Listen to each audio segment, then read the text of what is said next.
وربك الأكرم الذي علم بالقلم علم الإنسان ما لم يعلم۔ السلام علیکم ورحمۃ اللہ وبرکاتہ۔ معزز ساتھیوں، امید آپ سب خیریت سے ہوں گے۔ آج انشاءاللہ ہم سورۃ الحجرات کے متعلق آغاز کرتے ہیں۔ اعوذ باللہ من الشیطان الرجیم، بسم اللہ الرحمن الرحیم۔ یا ایہا الذین آمنوا لا تقدموا بین یدی اللہ ورسولہ واتقوا اللہ ان اللہ سمیع علیم، صدق اللہ العظیم۔ اس میں ہم دیکھتے ہیں تو ہمارے پاس سب سے پہلے جو لفظ آ رہا ہے وہ ہے یا ایہا الذین آمن۔ اس کو ہم پہلے دیکھتے ہیں۔ اس کو اگر ہم بائفرکیٹ کریں تو ہمارے پاس سب سے پہلے ہے یا، تو اس کے بعد ہے ہمارے پاس ایہا، اس کے بعد ہے الذین، اور پھر ہمارے پاس آ رہا ہے آمن۔ تو ان اجزاء کو ہم الگ الگ دیکھ لیتے ہیں۔ تو ہمارے پاس جو یا ہے یہ ہمارے پاس ہے ہمارا حرف ندا، اس کو ہم کہتے ہیں حرف ندا۔ اچھا، یہ جو حرف ندا ہے اس کے اپنی جگہ پہ تفصیلی اصول ہیں، آئندہ موقع ملے گا تو پھر ہم اس پر علیحدہ سے کوئی ویڈیو ریکارڈ کروائیں گے۔ فی الحال یہ آپ جان لیجیے کہ یہ یا کا جو حرف ندا ہے، یہ اگر کسی ایسے اسم پر آتا ہے جو تنوین والا ہو تو یہ حرف ندا یا جو ہے اس کی تنوین کو خفیف کر دیتا ہے۔ مثال کے طور پر اگر ہمارے پاس لفظ ہے زیدن، اور زیدن کے اوپر اگر ہم یہ یا کا حرف ندا داخل کریں تو یہ اس کو کر دے گا یا زیدو، اس کی تنوین کو یہ کر دے گا خفیف۔ البتہ جب یہ یا کا جو حرف ندا ہے یہ کسی ایسے اسم پر آنا ہو کہ جو ال سے شروع ہو رہا ہے، تو ال سے شروع ہونے والے اسم پر اگر ہم یہ یا داخل کرنی ہوتی ہے تو ہمیں ایک ہیلپنگ ہمیں ورڈ چاہیے ہوتا ہے، اور وہ ہیلپنگ ورڈ ہے ہمارا یہ ایہا۔ تو ہم یہ ایہا کا استعمال کرتے ہیں اس وقت کہ جب ہمیں کسی ایسے اسم کو پکارنا ہو جو ال سے شروع ہو رہا ہے۔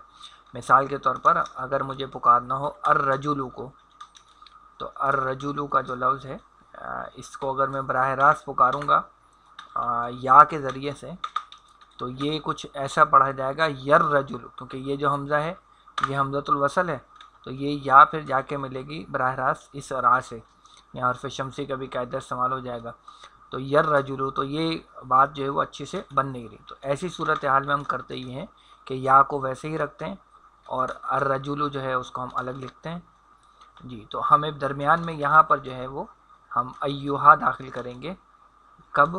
جب کہ ہمیں آگے ہم جس کو پکار رہے ہیں وہ ہمارا مذکر اسم ہو، آگے ہم جس کو پکار رہے ہیں وہ مذکر اسم ہو، یعنی ایہا جو ہے یہ کہہ لیجیے ہم استعمال کریں گے کب؟ یہ ہم استعمال کریں گے مذکر کے لیے، مذکر کے لیے اس کا استعمال ہوگا۔ اور اگر ایسی ہی کوئی چیز ہو کہ جس میں ہمیں آگے جس کو ہم پکار رہے ہیں وہ مؤنث ہو اور وہ بھی ال سے شروع ہونے والا ہو، جیسے قرآن مجید میں استعمال ہوا ہے سورہ فجر کے اندر، تو وہاں النفس جو ہے اس کو پکارا گیا۔ اب یہ جو النفس کا لفظ ہے یہ ہمارے پاس سماعی مؤنث ہے، تو اس بنا پر جب اس النفسو کے لفظ کو پکارا گیا تو صرف یا سے کام نہیں چلایا گیا، بلکہ اس کے ساتھ ہم نے ایک اور لفظ استعمال کیا ہے، وہاں پر استعمال ہوا ہے، اور وہ ہے ایتوہا۔ ایتوہا ہے، یہ ہم استعمال کرتے ہیں جب ہمیں کسی مؤنث ایسے اسم کو پکارنا ہو جو ال سے شروع ہو رہا ہے۔ لہٰذا جب آپ دیکھتے ہیں اس کو قرآن مجید میں تو یہ آپ کو اکٹھا ملتا ہے یا ایتھا النفس المطمئنہ، تو یہ بھی آیت میں نیچے شو بھی ہو جائے گی ابھی آپ کو۔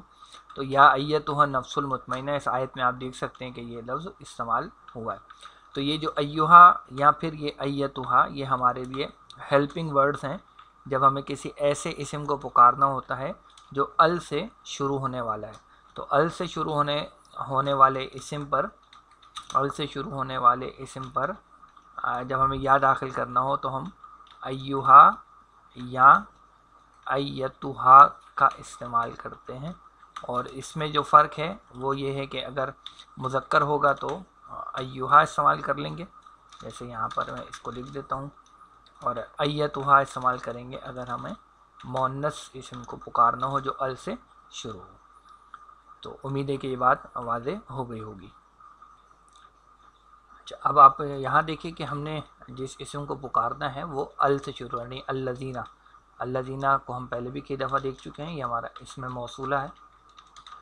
تو چونکہ یہ ال سے شروع ہو رہا ہے اور اس کو پکارنے کے لیے ہمیں بیچ میں یہ ایہا کا سہارا یہاں پر لینا پڑا۔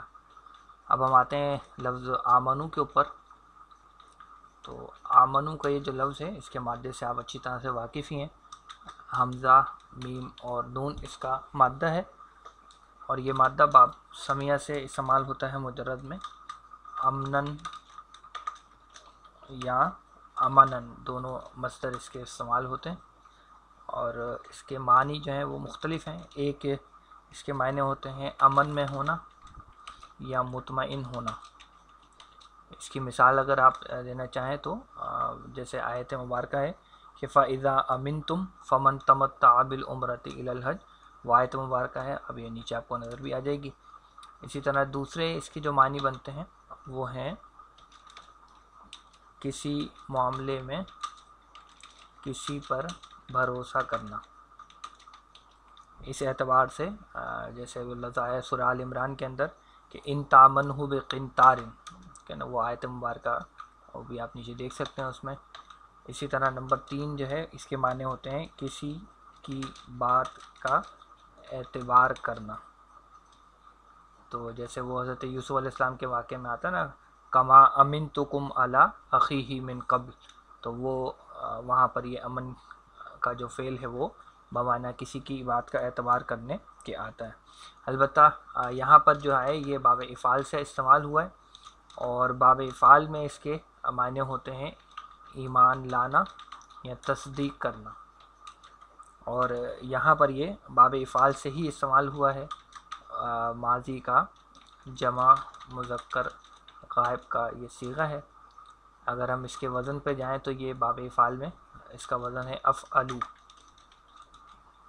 افعلو کے وزن میں جب ہم مادہ ڈالیں گے حمزہ میم نون تو یہ بن جائے گا نون۔ تو یہاں پر ہمارے پاس یہ جو حمزہ آ رہا ہے اس کے مادے کے اندر، یہ آپ دیکھ سکتے ہیں کہ مادے میں حمزہ ہے، اس بنا پر اس مادے کا جو نام ہم رکھیں گے وہ کیا رکھیں گے؟ محموز، اور زیادہ اسپیسیفک کریں تو محموز الفا اس مادے کا نام بن جائے گا۔ تو یہ ماضی میں جمع مذکر غائب کا صیغہ ہے باب افعال میں۔ اب یہاں اگر اس میں حمزہ نہ ہوتا، کوئی اور حرف ہوتا، تو یہ افعلو کے وزن پہ ڈالنے سے ہمیں ہماری مطلوبہ شکل مل جاتی، لیکن جو حمزہ ہے یہ غیر صحیح افعال کی طرف اس کو لے جاتا ہے، لہذا یہاں پر اب ایک محموز کا قاعدہ استعمال ہوگا، اور وہ قاعدہ میں آپ کو کتاب سے دکھاتا ہوں ابھی۔ یہ قاعدہ ہم نے پہلے بھی کئی دفعہ استعمال کیا ہے۔ تو یہاں اب آپ دیکھیے اس کتاب میں، یہ ہمارے پاس کتاب ہے، اس کتاب کے آخری صفحات میں ہم چلتے ہیں۔ یہ محموز کے قواعد آ گئے، اور محموز کے قواعد میں ہمارے پاس جو قاعدہ اس وقت استعمال ہو رہا ہے وہ یہ پہلا والا قاعدہ ہے۔ اس کو آپ دیکھ سکتے ہیں کہ اگر کسی کلمے میں دو حمزہ ایک ساتھ ہوں، ایک متحرک ہو اور دوسرا ساکن ہو، تو دوسرے حمزہ کو پہلے حمزہ کی حرکت کے مطابق حرف علت میں بدل دیں گے۔ تو یہاں پر یہ دیکھیں، اس کو اور زیادہ وضاحت سے کیا گیا کہ اگر اس طرح کی سچویشن ہو کہ پہلے والے حمزہ پہ زبر ہے، بعد والا حمزہ ساکن ہے، تو چونکہ زبر کی دوستی الف سے ہے تو بعد والے حمزہ کو ہم الف میں بدل دیں گے، اس کو کھڑے زبر کی صورت میں لکھ دیں گے۔ اس طرح اگر پہلے والے حمزہ پہ اگر زیر ہوگی تو زیر کی دوستی یا سے ہے، لہذا ہم بعد والے حمزہ کو یا میں بدل دیں گے۔ اسی طرح یہ کام ہم پیش کے ساتھ بھی کرتے ہیں۔ تو یہ کام اب ہم چل کے اپنے اس فعل پہ اپلائی کرتے ہیں، تو دیکھتے ہیں کہ کیا ہمارے پاس شکل آتی ہے۔ تو یہ دیکھیے، اب ہم یہاں پر دیکھ رہے ہیں کہ یہ حمزہ تھا، پہلے والے حمزہ پہ زبر ہے، بعد والا ساکن ہے، اور زبر آ رہا ہے تو زبر کی وجہ سے ہم بعد والے حمزہ کو الف میں بدل دیں گے۔ تو الف میں بدل دیں گے تو یہ ہمارے پاس لفظ بن جائے گا آمنو، اور اس کو لکھنے کا ایک طریقہ کھڑے زبر کے ساتھ بھی ہے، آمنو۔ تو یہ ہمارا فعل بن گیا۔ آمنو کا لفظی ترجمہ ہوگا وہ سب ایمان لائے۔ تو اب اگر ہم اس حصے کا ترجمہ کریں، یعنی یا ایھا الذین آمنو، اچھا یہ آمنو جو ہے یہ ہمارا فعل بھی ہے، اور اسی کے اندر اس کا فاعل بھی موجود ہے، اور یہ اس پہلے والے اسم موصولہ کے لیے یہ صلہ بھی بن رہا ہے۔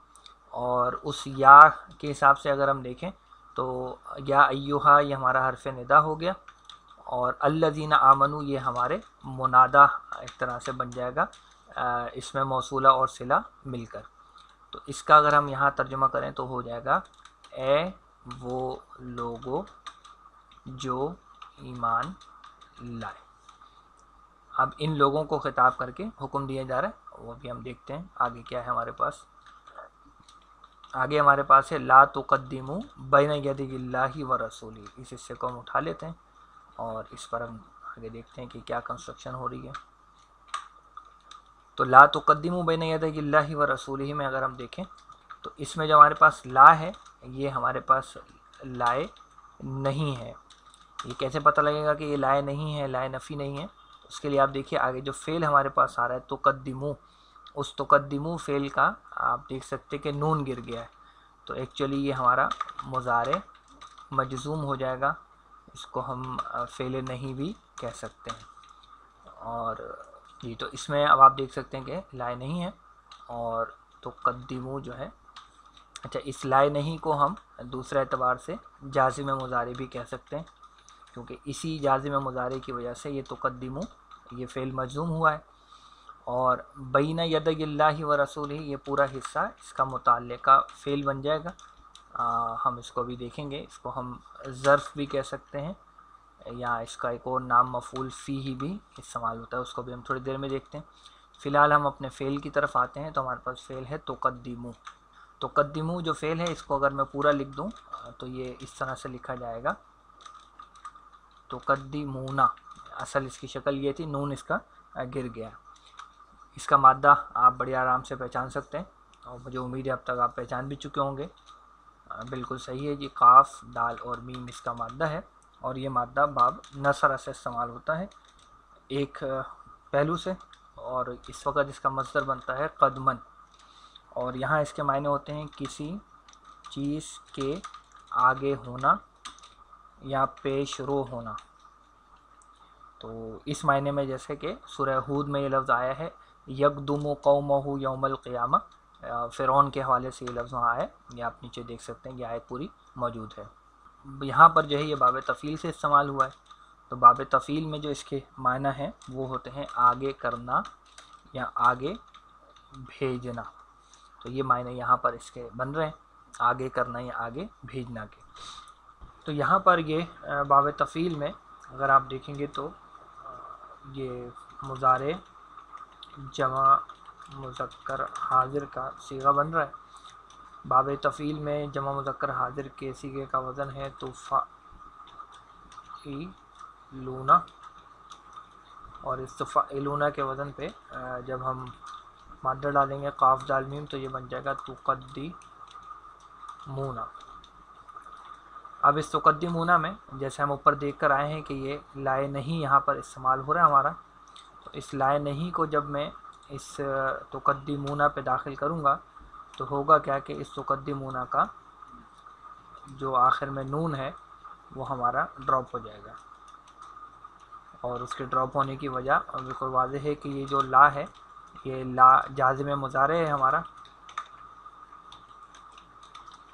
اور یہ جازم مضارع اس کو مجزوم کر دے گا، تو اس کے مجزوم ہونے کی وجہ سے پھر اس کا یہ جو نون ہے یہ والا یہ ہمارے پاس سے گر جائے گا۔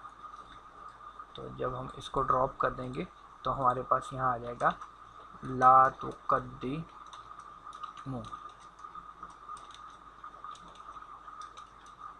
تو لا تقدمو کا ترجمہ ہو جائے گا تم سب آگے نہ کرو، تم سب آگے نہ بڑھاؤ، یہ دونوں ترجمے اس کے ہو سکتے ہیں۔ اچھا کس چیز کو آگے نہ بڑھاؤ اس کا ذکر میں ابھی تھوڑی دیر میں آگے چل کے کروں گا کہ وہ کون سی چیز ہے۔ فی الحال ہم ہمارا جو اگلا حصہ ہے اس پر اگر غور کریں تو وہ ہے بین یدی اللہ و رسولہ، اس پر ہم ذرا سا کلام کر لیتے ہیں۔ پہلے اس میں جو ہمارے پاس لفظ بینہ ہے یہ ہمارا ظرف ہے، اور ظرف جو ہے وہ مضاف بن کر ہمارے پاس آیا کرتے ہیں، اور یہ اگر مضاف ہے تو یقیناً اگلا جو لفظ ہے یدی یہ اس کا مضاف الیہ ہے۔ البتہ یہ ہے کہ یہ صرف مضاف الیہ نہیں ہے بلکہ یہ آگے والے لفظ کے لیے یعنی لفظ اللہ کے لیے مضاف بھی بن رہا ہے، اور اس کے بعد پھر جو لفظ اللہ ہے وہ ہمارا یہاں مضاف الیہ ہو جائے گا، واو جو ہے وہ حرف عطف ہے۔ پھر جو ہمارے پاس رسول ہی ہے، اس میں رسول کے جو لفظ ہے اس کو ہم دیکھیں، یہ مضاف الیہ ہے۔ پہلے تو کس کا مضاف الیہ ہے؟ اگر آپ دیکھیں پیچھے تو اسی یدئی کا مضاف الیہ ہے۔ یہ جو یدئی ہے اس کا ایک مضاف الیہ اللہ ہے، اس کا دوسرا مضاف الیہ وہ رسول ہے، اسی لیے وہ حالت جر میں ہے۔ البتہ رسول صرف مضاف الیہ نہیں ہے بلکہ یہ خود آگے مضاف بھی بن رہا ہے آگے آنے والی ضمیر ہی کے لیے، تو یہ ہی کی جو ضمیر ہے یہ ہمارے لیے مضاف الیہ بن جائے گی، اور یہ ہی کی ضمیر یہاں اللہ سبحانہ و تعالیٰ کے لیے استعمال ہو رہی ہے۔ اب اس میں باقی چیزیں تو نسبتاً آسان ہیں، بینہ ظرف کتاب میں آپ اس کو دیکھ سکتے ہیں۔ ایک لفظ جو ہمیں تھوڑا سا پریشان کر سکتا ہے وہ یہ یدئی ہے، تو آئیے اسی یدئی کے لفظ کو پہلے دیکھ لیتے ہیں۔ یہ جو لفظ ہے اصل میں اس کا واحد لفظ ہمارے پاس ہے یدن، اور یدن کہتے ہیں ہاتھ کو، اور اس کی جمع جو ہے وہ استعمال ہوتی ہے ایدن، اس کی جمع استعمال ہوتی ہے ایدن۔ البتہ یہاں پر یہ نوٹ کیجئے گا کہ یہ نہ تو واحد استعمال ہوا ہے نہ جمع، بلکہ یہاں پر استعمال ہوا ہے اس کا مثنیٰ، اور مثنیٰ یدن کا بن جاتا ہے، یدن کا مثنیٰ بنے گا یدانی، اور نصب اور جر میں یعنی رفع میں ہو جائے گا یدانی، اور نصب اور جر میں یہ ہو جائے گا یدینی۔ اچھا، یہاں پر آپ دیکھ سکتے ہیں کہ جو بینہ جو ہے وہ ہمارا چونکہ مضاف ہے اور یدئی اس کا مضاف الیہ بن رہا ہے، تو مضاف الیہ ہمیشہ حالت جر میں ہوتا ہے، لہذا یہاں پر ہم جو لفظ یوز کر رہے ہیں وہ یہ یدینی والا ہے۔ اب اس یدینی پہ سوال یہ پیدا ہوتا ہے کہ آخر اس کا یہ جو آخر کا نون ہے یہ کہاں گیا؟ تو یہ بھی ہم نے پہلے جو اصول سمجھے ہوئے ہیں مضاف اور مضاف الیہ کے حوالے سے، تو اس میں ہم نے یہ پڑھ رکھا ہے کہ اگر مثنیٰ کا صیغہ یا جمع مذکر سالم کا صیغہ وہ مضاف بن کر آتا ہے تو اس کا جو نون جو کہ نون اعرابی کہلاتا ہے وہ نون اعرابی گر جاتا ہے۔ اب یہاں یہ جو لفظ اللہ ہے وہ چونکہ اس یدئی کا مضاف الیہ بن رہا ہے، اس لیے یہاں ہم نے یہ والا جو نون ہے اس کو ہم نے ڈراپ کر دیا۔ اچھا، جب ہم نے اس کو ڈراپ کیا تو ہمارے پاس شکل آئی کچھ اس طرح سے، یا ساکن ہو گیا اور اس کے بعد آ رہا ہے لفظ اللہ۔ اب یہ جو لفظ اللہ ہے اس میں جو شروع میں ال آ رہا ہے یہ ہے حمزۃ الوصل۔ کیا ہے یہ؟ حمزۃ الوصل، اور حمزۃ الوصل یہ تقاضا کرتا ہے کہ مجھے پیچھے سے ملا کر پڑھو، تو اب پیچھے جس سے ہم نے اس کو ملانا تھا وہ تھی یہ یا، اور اس یا پر ہمارے پاس آئی ہے ساکن، تو ساکن کو آگے ملانے کے لیے ہم جیسے ہمیشہ یوز کرتے چلے آئے ہیں ہم زیر کا استعمال کرتے ہیں، تو یہاں ہم نے وہی زیر کا استعمال کیا تو یہ بن گیا یدی اللہ، یدی اللہ۔ امید ہے کہ یہ بات اب سمجھ میں آ گئی ہوگی، نہیں سمجھ میں آئی تو میری اس بات کو دوبارہ دہرا کر سن لیجئے گا، امید ہے کہ یہ مسئلہ حل ہو جائے گا۔ بات کیا ہے؟ بات یہ ہے کہ ایک اصول ہے جو ہم نے پڑھ رکھا ہے، اور وہ اصول یہ ہے کہ مثنیٰ اور جمع مذکر سالم کے صیغوں کا نون جو کہ نون اعرابی کہلاتا ہے وہ گر جاتا ہے اگر یہ الفاظ مضاف بن کر آئیں۔ تو یہ ہمارا اصول ہے جس کے تحت ہم نے یہاں پر یہ یدئی، یہ جو مثنیٰ کا صیغہ تھا یدینی، اس کا یہ نون اعرابی گرا دیا۔ تو یہ ہو گیا اللہ، اور رسول جو ہے اس کی جو جر ہے وہ آپ دیکھ سکتے ہیں کہ اسی یدئی کا یہ مضاف الیہ بن رہا ہے، یعنی یدئی کا پہلا مضاف الیہ ہے اللہ، اور اس کا واو بیچ میں عطف کا آ گیا، اور رسول پھر اس کا مضاف الیہ بن گیا، اور پھر ہمارے پاس یہ جو ہی ہے یہ ضمیر ہے لفظ اللہ کے لیے، اور یہ یہاں پر مضاف الیہ بن کر آ رہا ہے۔ تو صرف اس حصے کا اگر ہم ترجمہ کریں تو یہ بن جائے گا اللہ اور اس کے رسول کے دونوں ہاتھوں کے درمیان۔ اچھا، یہ جو اب دونوں ہاتھوں کے درمیان کا لفظ ہے یہ عربی زبان کا ایک محاورہ ہے جو کہ سامنے کے لیے استعمال ہوتا ہے، کوئی چیز آپ کے سامنے ہو، جیسے اللہ تعالیٰ کے بارے میں بھی آیا، آیت الکرسی میں بھی ہم پڑھتے ہیں نا، یعلم ما بین ایدیہم وما خلفہم، تو وہ اللہ جانتا ہے جو کچھ ان کے ہاتھوں کے درمیان ہے، مراد سامنے ہے، اور جو کچھ ان کے پیچھے ہے۔ تو سامنے کے لیے یہ ہاتھوں کے درمیان، دو ہاتھوں کے درمیان ہونا، یہ عربی زبان کا محاورہ ہے جو استعمال ہوتا ہے۔ تو یہاں ہم کہہ سکتے ہیں اللہ اس کے رسول کے دونوں ہاتھوں کے درمیان، یا اللہ اور اس کے رسول کے سامنے، تو یہ ترجمہ بھی ہم کر سکتے ہیں۔ تو اب اگر یہاں ہم دیکھیں تو لا تقدموا بین یدی اللہ و رسولہ، اتنے حصے کا ہم ترجمہ کریں تو ہو جائے گا مت آگے بڑھاؤ اللہ اور اس کے رسول کے سامنے۔ تو یہ آج فی الحال ترجمہ یہ ہو جائے گا، ہم بھی پوری آیت میں لے کر آئیں گے اس کو، تو پھر بات اور زیادہ واضح ہو جائے گی۔ اچھا، اب یہاں پر ہم یہ دیکھ لیں کہ کس چیز کو آگے نہ بڑھایا جائے، اس مسئلے کو ہم یہاں پر آ کر دیکھتے ہیں ادھر۔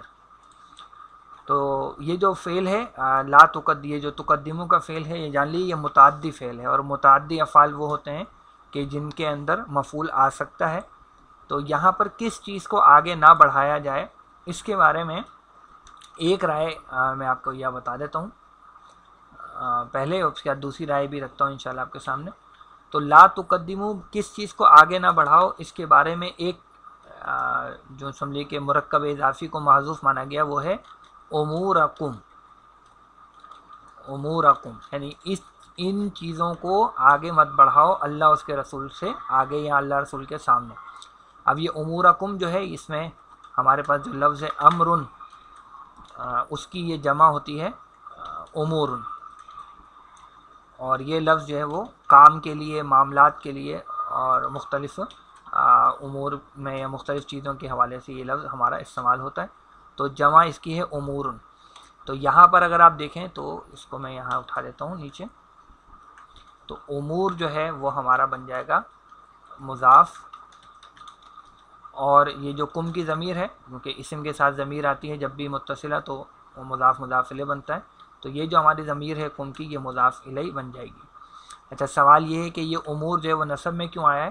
تو اس کے نصب میں آنے کی وجہ ہے اس کا مفعول ہونا، اور مفعول یہ کس کا ہے؟ اسی تقدموں کا مفعول بن رہا ہے، اسی لیے اس کو حالت نصب میں محذوف مانا گیا۔ تو ایک رائے تو یہ ہے کہ یعنی اس کا بھی اس طرح سے ترجمہ ہو جائے گا کہ مت آگے بڑھاؤ اپنے، یعنی اس کو ہم بریکٹ میں لکھیں گے، اپنے معاملات کو اللہ اور اس کے رسول سے آگے۔ تو ایک ترجمہ اس انداز سے کیا گیا ہے۔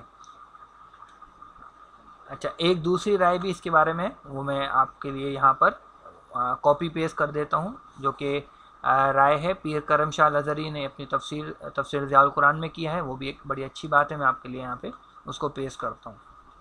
تو وہ کہتے ہیں کہ یہاں ایک چیز غور طلب ہے، وہ یہ کہ لا تقدمو متعدی ہے، لیکن اس کا مفعول مذکور نہیں ہے۔ اس کی حکمت یہ ہے کہ اگر کسی چیز کو ذکر کر دیا جاتا تو صرف اس کے بارے میں خلاف ورزی ممنوع ہوتی۔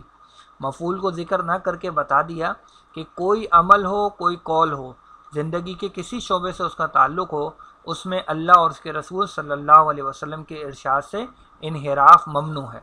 نیز اگر مفعول ذکر کر دیا جاتا تو سامع کی توجہ ادھر ہی مبذول ہو جاتی۔ اس کو ذکر نہ کر کے بتا دیا کہ تمہاری تمام تر توجہ لا تقدمو کے فرمان پر مرکوز ہونی چاہیے۔ ایک بڑی پیاری بات ہے جو انہوں نے کہی ہے، اور یہاں ہم نے آپ کے لیے اس کو نقل کر دیا ہے، کوٹ کر دیا ہے۔ چلیے ہم اپنے ترجمے کے سلسلے کو آگے بڑھاتے ہیں۔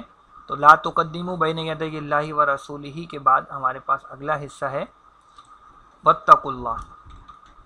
تو واتقوا اللہ کے یہ جو الفاظ ہیں، اس میں یہ واو ہمارا عطف کا واو ہے، اس کا عطف جو ہے وہ یا ایھا الذین آمنوا ہی پر، یعنی لا تقدموا بین یدی اللہ و رسولہ واتقوا اللہ۔ تو ایک کام کرنے سے منع کیا گیا تھا، اب دوسرا کام جو ہے وہ پازیٹیولی اس کا ذکر یہاں کیا جا رہا ہے۔ اتقوا کا جو لفظ ہے یہ ہمارے پاس فعل امر ہے، اور اس کا جو فاعل ہے وہ اس کے اندر ہی موجود ہے، اور جو لفظ اللہ ہے وہ ہمارے یہاں پر مفعول بن رہا ہے حالت نصب میں، اس کے آنے کی وجہ یہی ہے۔ اب ہمارے پاس جو ایک ذرا مشکل لفظ ہے وہ ہے اتقوا۔